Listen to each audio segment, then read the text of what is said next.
those of you that were here for part one.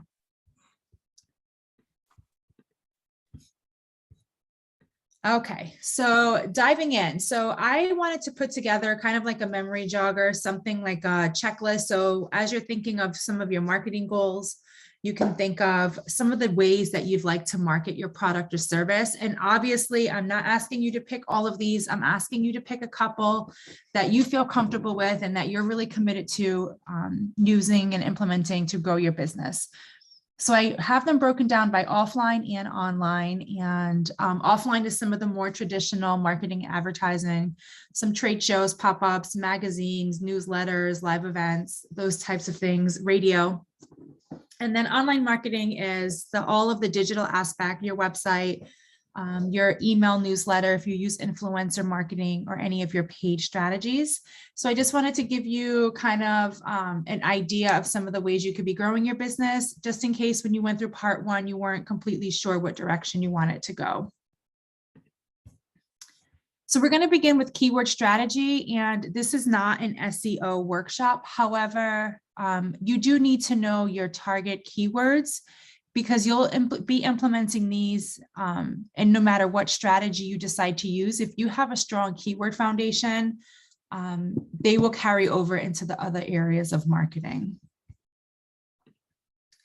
So I want you to think of the top 10 topics related to your audience. And the reason I do this is because then you have ideas of what types of content you should be putting out, no matter what marketing channel you decide to use. When you have an idea of what your target audience is reading and what they're into, you'll then be able to go on and create content tailored to your audience. So a lot of people always ask, like, what types of stuff should I be posting? And I always say, go and do research, right? Find what your competitors are posting, find what people in your industry and similar industries are posting, and then do it better. Do it different and do it better. And then I also want you to think of some keywords. It says a list of 20. You'll likely have a core 3 to 8 keywords that are like your core keywords that no matter what, they're like the very center of that target. And then as you go out, those are where those other longer tail keywords. For example, if you sell diamond rings, obviously diamond ring is a keyword, but then you'll also have like bridal jewelry, engagement jewelry, clarity, keywords around clarity, keywords around weight. So this one, it will stretch you out a little bit beyond your like center of the target keywords. Any questions there? All right, great. And then I also wanted to provide an SEO checklist. Again, this is not an SEO workshop. However, when you build your website and landing pages, I also want you to put on your SEO hat and think about the best ways to optimize, because this signals to Google that you are ready to be found. And when you go through all of these checklists, when you're updating your website or posting a blog or new content or a lead page or an opt-in, if you go through for this on-site optimization and make sure you have all of these checked off, you're setting yourself up for success. You're setting yourself up to be found. And for people who are looking for you, you're making it easy for Google to be able to push you to the top of those search results. And then some of the off-page optimization, these are things that don't necessarily live on your website, but it's things you can do to drive traffic. So guest posts, sharing on social media, working with influencers, being active on forums. Facebook groups are very popular right now, being vocal in those groups. So those are the off-site things, but they do trigger keyword searches. So if you notice, if you search for example, if you search your name, before your website, your LinkedIn is likely to pop up before anything else. So you just want to make sure you are paying attention to those as well. So now we're going to talk about your content strategy. And I just wanted to give a breakdown of different types of ideas. It can be overwhelming to feel like the never-ending content cycle, right? So I like to do things where I kind of have like a consistent flow. Like on Monday will be Marketing Monday, Tuesday is tips, and kind of get that consistency going. So that way I'm not always trying to find something new to post. these are just some ideas just to get your memory, not your memory, your creative juices flowing on the types of content you can be putting out on social media, your lead magnets, and your blog content. And if you don't understand the difference between lead magnet or blog content, pop it in the chat, and then I can take a minute to talk about the differences. But I'll just go very quickly. The difference is a blog lives on your site, and this is ongoing content that you're always posting. And a lead magnet is a way to get traffic to your site to promote an offer or an opt-in to get them to either purchase a specific product or service or to opt into your list.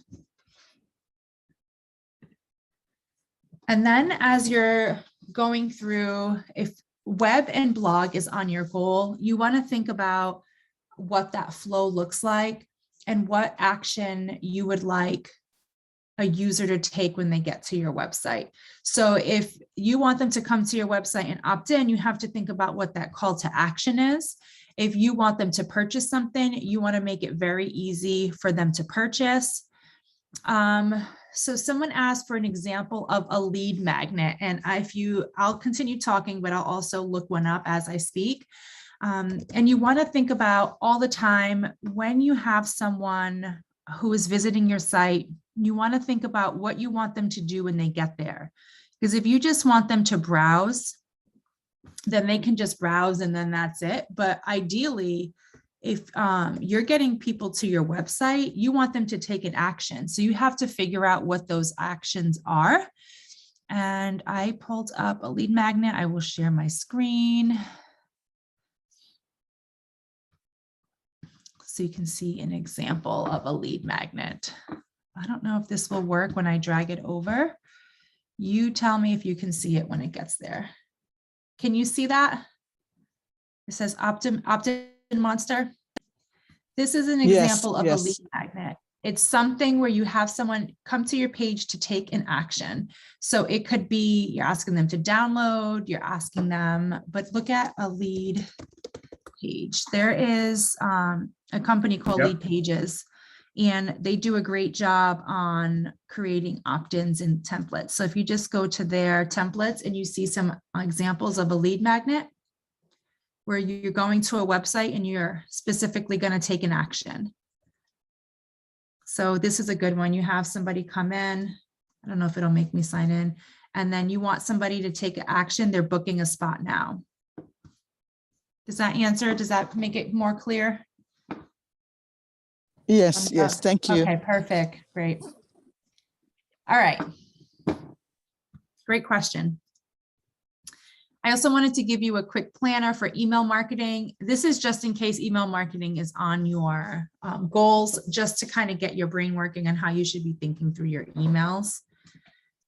The same for your social media, just to kind of give you a framework for when you're thinking about what to post and where to post, to give you a centralized place or centralized way for you to get everything, all your ideas, all your hashtags, all of your captions all in one place. So now we'll get into the good part, which is what we're here for. And this is this monthly, weekly, and daily planning. So the first way I set it up is I look at my month as a whole, and each week I give myself a goal to get me closer to my 90-day goal. So, and then each goal will have an action tied to it. And then I take notes on how to implement that. So on this next one, I'll give you an example. So if, for example, my goal for Q1 is to do more workshops and sell workshop type things. So for week 1, my goal, my action item is to run Facebook ads to my offer. And then my notes for that is I'm going to start at $50 a day for my budget. I have the same goal for that whole month. And then week 2, my action is to send an email blast to my list, introducing them to the offer and inviting them to come and purchase a workshop. And then the note to that, I want to make sure I include a call to action in that workshop email. So week 3, in order to promote this, I'm going to be a guest on a podcast to promote the offer. And then my note is to make sure I invite listeners to register for the offer. I'm telling them where to go. Week 4, I'm going to add a bonus for people who sign on for the workshop. And then my notes for that is I'll need to create a new Facebook ad with this bonus offer. Does that make sense? How you're breaking it down monthly. Every week you have a task that will get you closer to that goal. And then the notes is just reminders, like don't forget your ad budget is this, include your call to action and do this. Then I work it down by my weekly goal. So I like to put my big goal at the top, my 90-day goal, because that way I'm always reminded what I'm working towards. Like ultimately, what is the big goal at the end of your 12 or 13 weeks? And then you have your weekly big 3. What are the 3 big tasks I need to complete this week that will bring me significantly closer to my goal? And I want to stress the significantly closer because as business owners, sometimes we can get caught up in busyness and not progress. So I want to make sure we're focusing on tasks that'll give us that will get us significantly closer to our goal. And then also working on those habits. Are you doing them day in and day out?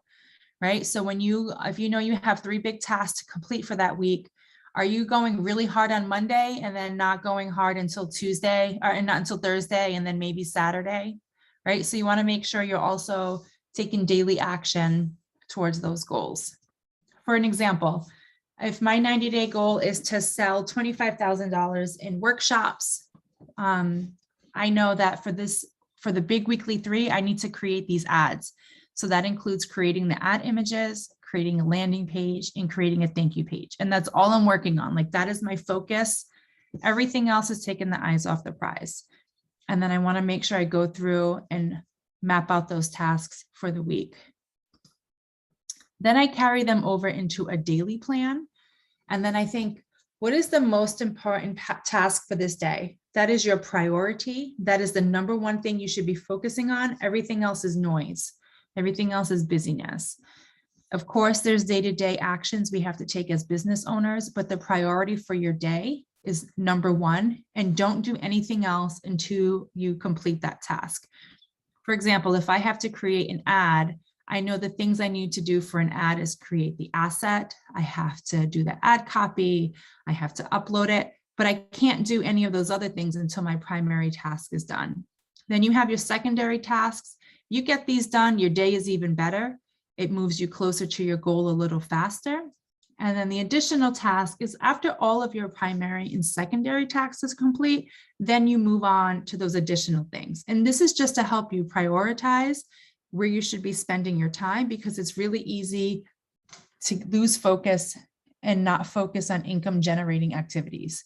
So you want to make sure you're focusing and prioritizing those income generating, goal oriented activities, and then move everything else to secondary. For an example, if I know I need to create an ad in Canva, and then after I get that done, then I know I can move on to some of those other tasks that are going to get me closer, like creating a landing page, creating a template, like I just showed you lead pages, going through those and selecting a template that makes sense for you, editing it. And then maybe if I finish those, then I can work on the thank you page and publishing and testing the opt-in. But until you get those priorities done, it doesn't even make sense to focus on any of those other things, because the tasks that are going to move you closer to your goal are your most important task of the day, and then your secondary tasks. And then I want you at the end of every week to focus on that weekly review and go through, because if you don't celebrate your success along this way, the entrepreneurial journey can be very hard and very boring. And sometimes there's nobody there to celebrate your wins but you. And oftentimes we're taught not to celebrate until we have a big win, right? Like not to celebrate until you hit that ultimate goal. And I disagree with that. I think if we don't become our own cheerleaders, and really celebrate our little wins along the way, what's this for? Like if you're going to spend 12 or 13 weeks working on something and the only time you're going to celebrate is at the very end, and if you don't hit that goal, you don't celebrate at all, that to me is that's not good for our mental health. It's not good for our spirit. It's not good. It's not going to keep us on the track running on this journey, which can be so hard as an entrepreneur. So I want you to take a weekly review and celebrate your biggest win as a first. Like, what can you look back on and be proud of and celebrate? And then the second thing is like, where do you need to improve? And this might mean it's time to outsource something or to task somebody else, or maybe you realize that this is not what's in the best interest of your business. It's okay to pivot and change your mind. But what can you improve on? For example, if you're like, man, I know I need to post every day on social media, and I got 3 out of 5 days, and I'd like to improve that to 5. That's awesome. Put that in the area to improve, and then just add it to your task list the next week.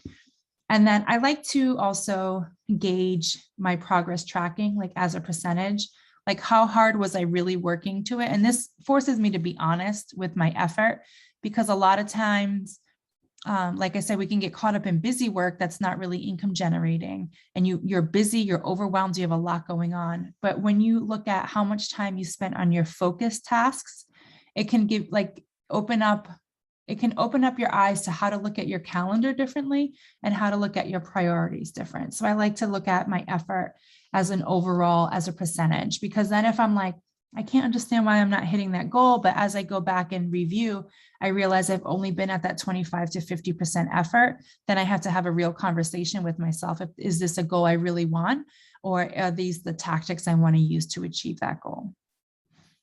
Does that make sense? Awesome. So Yes. that is, I'm sorry, somebody was cut off.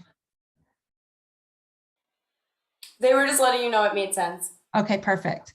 So that is my strategy planning routine. And I just wanted to share a couple of resources that I use to create these. So I'm a little bit of a planner junkie.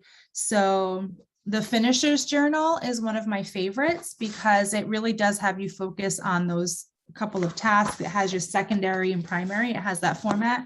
And then the 12-week year is another one that I really love because it makes you confront, and then they have kind of like the tracker, the way I have it set up. It really forces you to be honest about where you're investing your time. And sometimes it can feel very overwhelming. We have so many things to do as a business owner, right? Like we're our own financial, yes, the Finisher Journal, that's what it's called, Miata.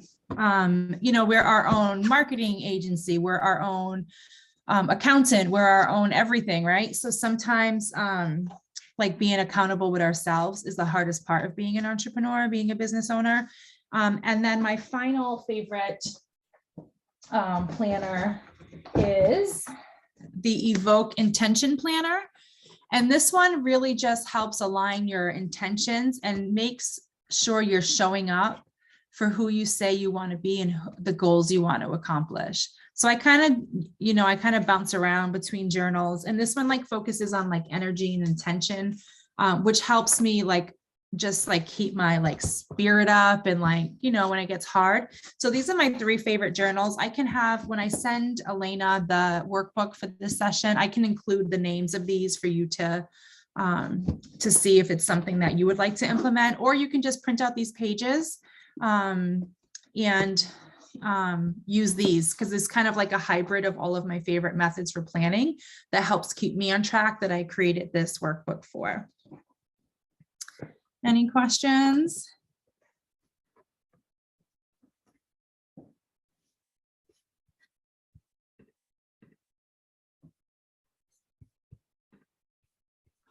Yes, I'm Miata. Hi, Amanda. So for me, for the next 3 months, my focus is going to be on just growing my email list because I don't have one. So I know you have given all this information, but could you just give me a little bit more tip on how do I just start from the beginning, just the very first? Because I've never really done it before. I've never really grown a list. Yeah. And I think that's my focus for the first 3 months, just to grow that. Yeah, I love that. I think growing an email list should be almost every business's priority in terms of marketing, because it's something you own. When you think of, you know, you could run ads to a business, you could do a blog, but at any time these platforms can shut down and turn and cut you off. Like you hear all the time of like these advertising platforms cutting people off and then they lose access to all that data. But when you have an email list, you own the list and it's something you could use over and over again. So the first thing I would think about for you is what type of offer are you going to give incentivize for people to join your list? So whether that's a discount code or free shipping or anything like that. And then I would focus on a lead page or an offer, like a lead magnet, having them opt in to receive that offer, and then adding them to your email list, and then focusing on your welcome sequence, right? Welcoming them right away to join your list. So making sure your triggers on the back end, as soon as they opt in, you get that trigger. So it sends an email welcoming them to your list, and then kind of introducing them to you and your business, and then giving them what they signed up for, and then nurturing that relationship and really taking the time to send regular emails. I'll say, I won't say weekly because some business cadence is different. And you'll begin to learn what your customers like, and you can gauge that a little bit by their opting out. So if you notice you're sending weekly emails and people are always opting out, maybe your cadence is a little too frequent. But I always encourage people to start with something weekly and then kind of gauge. If you have a more technical company like heavy machinery or some of like these big industrial things, weekly emails might be overkill. It might be just too much. So it really is industry specific. Is that helpful, Miata? Yes, it is. Thank you. Okay, good.